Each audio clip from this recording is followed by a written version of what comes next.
नमस्कार प्रेक्षकांनो, नशिबान या मालिकेच्या आजच्या भागामध्ये काय घडलं हे आपण पाहूयात. रुद्र वासंतीला घेऊन हॉस्पिटलमध्ये आलेला असतो आणि डॉक्टर सांगतात की यांच्या काही टेस्ट कराव्या लागतील. त्या टेस्टचे रिपोर्ट आल्यानंतरच आम्ही काय ते तुम्हाला सांगू शकू. आता इकडे नागेश्वर वरवर चौकशी करायची म्हणून रुद्राला कॉल करतो. रुद्र सांगतो की आबासाहेब, तुम्ही येण्याची काहीच गरज नाही आहे, मी आहे इथे. रिपोर्ट आल्याशिवाय आपण काहीच सांगू शकत नाही. नागेश्वर म्हणतो, अहो तेच तर ना, आम्हाला यायची खूप इच्छा आहे हो, पण हे हाताचं दुखणं आणि कामंही तशी भरपूर आहेत हो. तेव्हा रुद्र म्हणतो, आबासाहेब तुम्ही अजिबात काळजी करू नका, मी आहे ना इथे, आणि तसं काही वाटलंच तर मी तुम्हाला सांगेल ना. नागेश्वरच्या मनासारखंच होतं. त्याला काही तिकडे जायचं नसतं आणि रुद्रसमोर त्याला फक्त इम्प्रेशन पडायचं असतं की त्याला त्याच्या बायकोची किती काळजी आहे ते. नागेश्वर उर्वशीला म्हणतो की एकदम परफेक्ट टाईमवरती तुमच्या वहिनी आजारी पडल्यात बरं का. आता त्या गिरिजाचं काही खरं नाही. म्हणजे तिला वाचवण्यासाठी आता चिरंजीव पण नाही आणि त्यांची लाडकी सासूबाई पण नाही. आता आपल्या या संधीचं आपल्याला सोनं करायचं आहे. तेव्हा उर्वशीला तर मनातून चांगलाच आनंद होतो. नागेश्वर म्हणतो, आता आपल्याला असं भासवायचं आहे की गिरिजा स्वतःच घर सोडून निघून गेली आणि खरं तर तिचा आपण पत्ता कट करणार आणि आपल्यावरती कोणी बोटही दाखवणार नाही. चिरंजीवांनासुद्धा आपल्यावरती काही संशयच येणार नाही आणि अलगद त्या गिरिजाचा काटाही काढलेला असेल. उर्वशी म्हणते, वा दादासाहेब, काय प्लॅन आखलाय तुम्ही हा, एकच नंबर. आता इकडे गिरिजा झाल्या प्रकाराबद्दल खूप रडत असते. ती विशाखाला म्हणते की माझ्या हातातून एक शेवटची संधीसुद्धा निघून गेली. विशाखा म्हणते, अगं पण तू कुणाशी वैर घेतले कळतंय का तुला? नागेश्वर घोरपडेंची. उगाचच तू हे सगळं रुद्राला सांगितलं. तो त्याच्या आबासाहेबांच्या विरोधामध्ये काही ऐकूनच घेत नाही ना. गिरिजा म्हणते, अगं मग मी काय करायला हवं होतं? ते नागेश्वर घोरपडे पुरावा नष्ट करायला लागले होते. शेवटचा एकच पुरावा होता माझ्याकडे, तो कुशलची जर साक्ष झाली असती आणि त्याच्याकडचा जो पुरावा आपल्याला रुद्राला दाखवता आला असता ना, तर माझ्या वडिलांना न्याय मिळाला असता. यासाठी मी रुद्राला सांगितलं. मग मी काय गप्प बसायला हवं होतं का? नागेश्वर घोरपडे मला वाचवायला तिथे आलेच नव्हते, तर ते पुरावा नष्ट करण्यासाठी आले होते. हे सगळं माझ्या डोळ्यासमोर घडत असताना मी कशी काय शांत बसणार होते विशाखा? विशाखा म्हणते, पण गिरिजा, तू नागेश्वर घोरपडेंची वैर घेतले हे त्यांना उघड उघड कळलं असेल. आता ते तुलासुद्धा सोडणार नाहीत, त्यामुळे तुलासुद्धा खूप जपून राहावं लागणार आहे. तेव्हा गिरिजा म्हणते, पण रुद्र आहेत ना, रुद्र मला काही होऊनच देणार नाहीत. आमच्यामध्ये कितीही भांडणं असली, वाद असले ना, तरीसुद्धा ते माझ्या जीवाला काहीच होऊ देणार नाहीत. आता गिरिजा घरी येते. तिच्या मनामध्ये प्रचंड राग असतो. नागेश्वर तिथेच चोफळ्यामध्ये अगदी निवांत बसलेला असतो. ती नागेश्वरला म्हणते, काय हो नागेश्वर घोरपडे, कसं काय तुम्हाला एवढं जमतं हो? म्हणजे त्याचा खून करून तुम्ही अगदी निवांत, मी त्या गावचा नाहीच असं दाखवत इथं बसला आहात. काहीच कसं वाटत नाही तुम्हाला? त्या कुशलकडून पुरावे मिळवण्यासाठी तुम्ही त्याला मारून टाकलत, हॉस्पिटलमध्ये त्याचा जीव घेतला. अहो तो बरा होत होता. अजून किती जणांचे जीव तुम्ही घेणार आहात, ते देखील स्वतःच्या स्वार्थासाठी, स्वतःचा जीव वाचवण्यासाठी.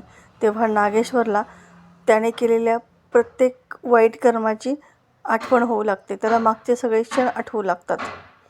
पण नागेश्वर तिला म्हणतो की काय, आम्ही मारलं? काही काय आरोप करताय? पुराव्याशिवाय आरोप करणं कधी सोडणार आहेस ग तू? त्यामुळे पुराव्याशिवाय आरोप करणं बंद कर आता. आणि असं जर केलं नाहीस ना तू, तर एक दिवस तुलासुद्धा आम्ही गायब करू. आणि काय गं, मी तुमच्यावरती विश्वास ठेवते असं खोटं खोटं नाटक मला दाखवून जे काही करत होतीस ना, ते सगळं मला कळत होतं. पण आता तर तू सरळ सरळ आमच्यावरतीच वार करायला लागलीस. त्या कुशलला हाताशी धरून आम्हाला एक्सपोज करणार होतीस काय? गिरिजा म्हणते, नागेश्वर घोरपडे, तुम्ही कितीही पापं करा, पण तुमच्या पापांचा घडा आता भरणारच आहे. नागेश्वर म्हणतो, आता तुम्हाला वाचवायला चिरंजीव पण नाहीत, त्यामुळे तुम्हाला आता खरं कळणार आहे की तुम्ही कोणाशी वैर घेतलं. तेव्हा गिरिजा घाबरूनच म्हणते, रुद्र घरी नाहीत म्हणजे? काय केलं तुम्ही त्यांना? कुठे आहेत रुद्र? तेव्हा नागेश्वर तिला काहीही सांगायला तयार नसतो. गिरिजा म्हणते, नका सांगू, तुम्ही जरी नाही सांगितलं ना, तरीसुद्धा आईसाहेब सांगतीलच मला. नागेश्वर म्हणतो की जा जा, पण तुमच्या आईसाहेबसुद्धा घरामध्ये नाही आहेत. गिरिजा विचारात पडते की हे दोघेही एकसोबत कुठे गायब झाले असतील, की यांना गायब केलं कुणी?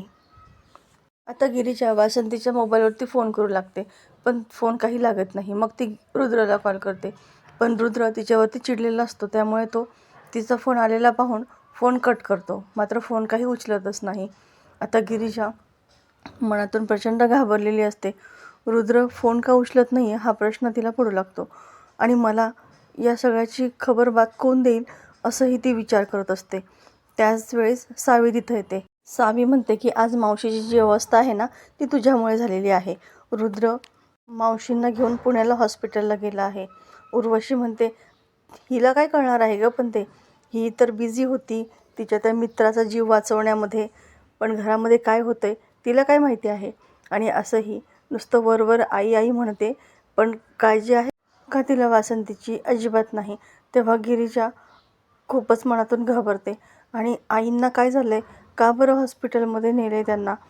तेव्हा उर्वशी आणि सावी दोघीही तिला काहीही सांगत नाही. उलट सगळा दोष तिला देतात की तुझ्यामुळेच मावशींची तब्येत बिघडली आहे. तू जे काही बोललीस ना त्यामुळे त्यांना चक्कर आली आणि ते बेशुद्ध झाल्या. आता गिरीजा रुद्राला कॉल करण्याचा प्रयत्न करते, पण रुद्र काही फोन उचलत नाही. मग ती धावतच श्रीमंतकडे जाते आणि म्हणते की श्रीमंत दादा, अरे रुद्र माझा फोन उचलत नाही आहे. ते आईंना घेऊन हॉस्पिटलला गेले आहेत. पुण्याला त्यांना ॲडमिट केलं आहे. काय झालं आहे काहीच कळायला मार्ग नाही आहे. तू प्लीज त्यांना फोन कर ना आत्ता आणि बघ ना आईंना बरं वाटतं आहे का? तेव्हा खरं तर श्रीमंतालासुद्धा खूप धक्का बसलेला असतो आणि तो म्हणतो की गिरीजा तू जरा शांत राहा, मी लगेच कॉल करतो. आणि मग तो फोन स्पीकरवर टाकून रुद्रशी बोलू लागतो. तो पहिल्यांदा वासंती मावशी कशी आहे, बरं वाटतं ना तिला, असाच प्रश्न विचारतो. त्यामुळे रुद्राला प्रश्न पडतो की तुला आईच्या तब्येतीबद्दल कोणी सांगितलं? श्रीमंत लगेच म्हणतो की कोणी सांगितलं हे महत्त्वाचं नाही रे, पण तू सांग ना कशी आहे तब्येत? रुद्र म्हणतो की रिपोर्ट यायचे बाकी आहे, त्याशिवाय आपण काहीही सांगू शकत नाही. श्रीमंत विचारतो असं अचानक कसं काय त्रास झाला? तेव्हा रुद्र रागातच म्हणतो कसं काय म्हणजे? गिरीजा नको ते आरोप करतात आबासाहेबांवरती, याच गोष्टीचं त्यांना टेन्शन आलं आणि त्याच्यामुळे तर त्यांना चक्कर आली ना. पण मी म्हणतो काय गरज काय असते गिरिजांना सतत आबासाहेबांवरती असे आरोप करायची? तेव्हा गिरीजा मनातच म्हणते रुद्र तुम्हाला या सगळ्याबद्दल काही कल्पना नाही ना, म्हणून तुम्ही आज असं बोलताय. पण इकडे नागेश्वर, सावी आणि उर्वशी या तिघांचाही प्लॅन सुरू होतो, गिरिजाला आपल्या मार्गातून कसं काय हटवायचं. तेव्हा उर्वशी सावीला सांगते की तुला आता खूप महत्त्वाची कामगिरी बजावावी लागणार आहे. नागेश्वर म्हणतो की आता असं दाखवायचं की वासंतीची तब्येत खूप बिघडली आहे, त्यामुळे सुनबाईंना पुण्याला पाठवून द्यायचं आणि मग वाटेतच त्यांचा काटा काढायचा, कोणाला संशयसुद्धा येणार नाही. आणि सावी तुला खूप महत्त्वाचा रोल पण पार पाडायचा आहे. तेव्हा सावी म्हणते मी रुद्रसाठी काहीही करायला तयार आहे. तेव्हा नागेश्वर तिला प्लॅन सांगू लागतो, आपण उद्या गिरिजाला पुण्याला पाठवायचं, पण आमची गाडी आहे म्हटल्यानंतर गिरिजा आडेवेडे घेणार, संशय घेणार, त्याच्यामुळे सावी तू गिरिजासोबत जायचं. तेव्हा सावी म्हणते मी तिच्यासोबत कशाला जाऊ, पण ठीक आहे ना, मला असंही रुद्रसोबत थोडंसं बोलायलाही भेटेल ना. नागेश्वर म्हणतो हां जा ना तुम्ही पण तिच्यासोबत, आणि मग ढगातसुद्धा सोबतच जा. सावीला काही कळतच नाही.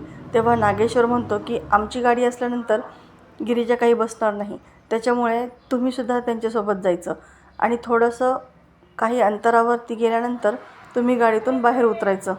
वेळ चुकता कामा नाही, आणि जर का वेळ चुकली तर समजून घ्या की तुम्हीसुद्धा ढगामध्ये गेलाच म्हणून तिच्यासोबत. सावी घाबरूनच म्हणते की नाही आबासाहेब, मी वेळ नाही चुकवणार, बरोबर टायमात ठरल्याप्रमाणे सगळं करेल. तेव्हा नागेश्वर एकदम कॉन्फिडन्सली बोलतो की आता उद्याचा दिवस हा गिरिजाच्या आयुष्यातला शेवटचा दिवस असेल, असंही आम्ही तिच्या बापाला वचन दिलं होतं ना. तुझ्या पाठोपाठ आम्ही तुझ्या लेकीलासुद्धा तुझ्याकडे पाठवून देऊ, म्हणून आता ती वेळ आली आहे. उद्या गिरिजा दत्तू लोखंडेला जाऊन भेटणार. पण देवाच्या मनात काहीतरी वेगळंच असतं. जेव्हा रुद्र फोनवर बोलत असतो त्याच वेळेस तिथे प्रभास येतो. खरं तर प्रभास जिवंत असतो आणि तो त्याच हॉस्पिटलमध्ये असतो जिथे वासंतीला ॲडमिट केलेलं असतं. आता प्रभास रुद्राला पाहतो आणि मनात विचार करतो की अरे ही हुडगी जे काही बोलत होती ना ते सगळं खरं बोलत होती. हे मला आता रुद्राला सांगावंच लागणार आहे. आणि इकडे गिरिजा वासंतीसाठी देवीला प्रार्थना करत असते. त्यावेळेस उर्वशी आणि सावी मुद्दाम फोनवर बोलायचं नाटक करतात. सावी म्हणते, अरे रुद्र, वासंती मावशींना बरं वाटते का? काय सांगतोयस? अरे त्यांची तब्येत आणखी बिघडली, मग मी येऊ का तुझ्या मदतीला? माझी थोडीफार मदत तरी होईल तुला. तेव्हा उर्वशी इकडून खोटं खोटं बोलायचं नाटक करत असते. गिरिजा आता खूपच घाबरते आणि मलाही बोलू देत असं म्हणते. मात्र सावी काही तिला फोन देतच नाही आणि तिला हुसकावून लावते. तर प्रेक्षकांनो, येणारा भाग अतिशय जबरदस्त आपल्याला पाहायला मिळणार आहे. शेवटी नागेश्वर गाडीची सोय करतो आणि गिरिजाला त्या गाडीमध्ये बसून देतो. उर्वशी मनाशी म्हणते, आता गिरिजा तुझा शेवटचा क्षण जवळ आला आहे. नागेश्वर लगेच त्याच्या पंटरला सांगतो की सावज इथून निघाला आहे, तुम्ही वेळ बरोबर साधा. तर प्रेक्षकांनो, येणारा भाग अतिशय रंजक आपल्याला पाहायला मिळणार आहे. नागेश्वरच्या या सापळ्यामधून गिरिजा स्वतःचा कसा बचाव करणार हे सगळं पाहणं अतिशय रंजक ठरणार आहे. अशाच मालिकेच्या नवनवीन व्हिडिओ अपडेटसाठी चॅनलला सबस्क्राईब करा. नोटिफिकेशनसाठी बेल आयकॉन अवश्य दाबा. व्हिडिओ पाहिल्याबद्दल धन्यवाद.